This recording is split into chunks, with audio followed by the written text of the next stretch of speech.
White oil. এখানে আমি দিয়ে দেব চিনির গুঁড়ো, 1 কাপ চিনির গুঁড়ো আমি এখানে দিয়ে দেব।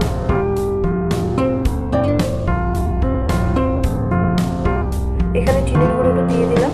এখন এটাকে ভালো করে মিক্স করে নেব।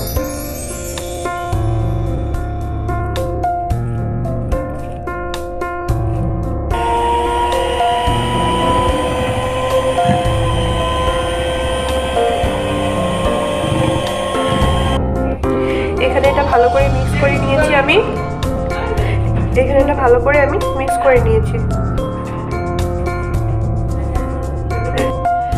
তোমরা তো সবাই জানো আজকে আমি বানাবো রসমালাই কেক, যার জন্য এখন আমি প্রথমে এখানে আমার যেটা ব্যাটার ছিল সুগার অ্যান্ড অয়েল ব্যাটারটা আমি রেডি করে নিয়েছি।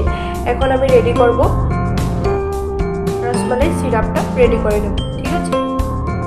যার জন্য আমি এখানে নিয়ে নিয়েছি 1/2 কাপ মিল্ক।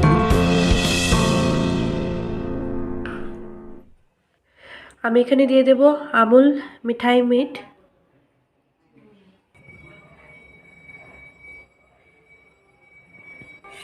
এটাকে ভালো করে আমি মিক্স করে নেব। এটা আমি এখানে ফ্লেভারের জন্য দিচ্ছি, এটা হলো এলাচ গুঁড়ো। আমি ম্যাজিক কালারে এই কালারটা ইউজ করছি অল্প কালারফুল হওয়ার জন্য। এতটুকু নিয়েছি ইয়েলো কালার, এটাতে আমি মিক্স করে দেব। দেখো মিক্স করার পর এখানে কালারটা অনেকটা সুন্দর হয়ে গেছে, অনেকটা ইয়েলো হয়ে গেছে, একটু রসমালাইয়ের মতো দেখতে লাগছে। আমাদের এখানে রসমালাই সিরাপটা কমপ্লিট রেডি হয়ে গেছে। এখন আমি চলে যাব নেক্সট স্টেপে। তো আজকের কেকটা তো তোমরা সবাই জানো যে এগলেস হবে, তো যার জন্য আমি এখানে দই ইউজ করছি। তো 1 কাপ আমি দই নিয়ে নিচ্ছি এখানে।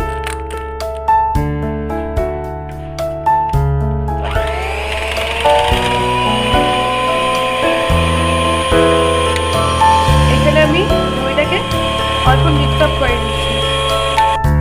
আগে যে সিরাপটা বানিয়েছিলাম ওটা এখন এখানে আস্তে আস্তে করে ঢেলে দেবো।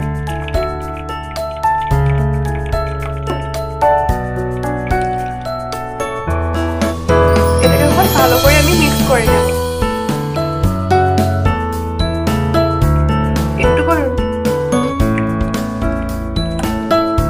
আমি হ্যান্ড ব্লেন্ডারের সাহায্যে এটাকে ভালো করে মিক্স করে নেব।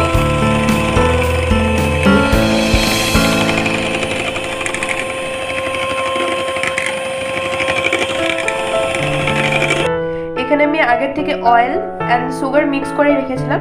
এখানে আমি দই আর যে রসমালাই সিরাপটা বানিয়েছিলাম ওটা এখানে মিক্স করে দেব।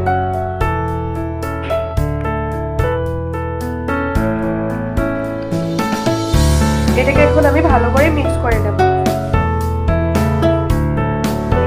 আমি হ্যান্ড ব্লেন্ডারের সাহায্যে আমি এটাকে ভালো করে মিক্স করে নেব।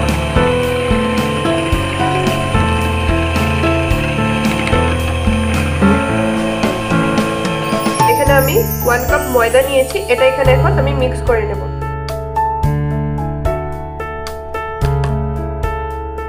এটাকে আমি এখন মিক্স করে নেব।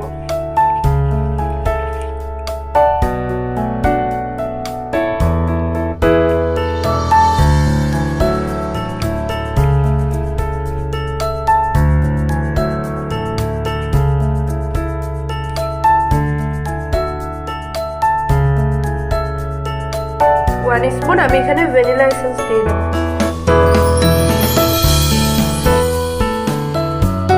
এটাকে এখন ভালো করে অল্প মিক্স করে নেব। এখানে আমি কাজু চপ করে রেখেছিলাম, ওটা আমি কিছু এখানে দিয়ে দেব।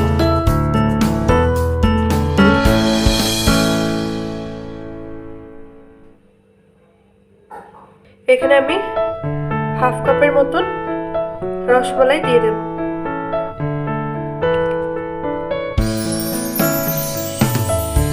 এখানে আমি বেকিং পাউডার দিয়ে দেব 4 স্পুন।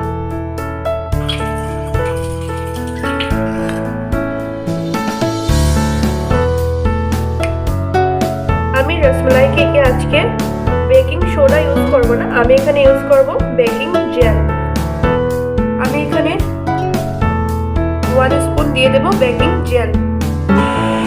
আমি এখানে ভালো করে আবার মিক্স করে নেব, বিকজ যখন বেক করবার জন্য ওভেনে ঢোকানো হবে তখন কিন্তু কিছু লাম্পস থাকা যদি থেকে যায় তখন কেকটা ভালো করে ফুলবে না। যার জন্য আমি হ্যান্ড ব্লেন্ডার দিয়ে, আমি এখানে ফিলিপসের হ্যান্ড ব্লেন্ডার ইউজ করছি, এই হ্যান্ড ব্লেন্ডারের সাহায্যে আমি আমার কেকটাকে ভালো করে ফেটে নেব। আমি আজকে এই রাইসটাতে কেকটা বানাবো, তো এখানে আমি অয়েল লাগিয়ে নেব, হোয়াইট অয়েল। আমি এখানে হোয়াইট অয়েল নিয়ে নিয়েছি, এখানে আমি ভালো করে লাগিয়ে নেব। অ্যান্ড এখানে পেপার দিয়ে দেব। পেপার দিয়ে দিলে কি হয় যে নিচে কেকটা লাগবে না। আমি এখানে পেপার লাগিয়ে নিয়েছি। আমি এখন এখানে যে রসমালাইয়ের ব্যাটারটা বানিয়েছিলাম কেকের, ওটা এখানে ঢেলে নেব।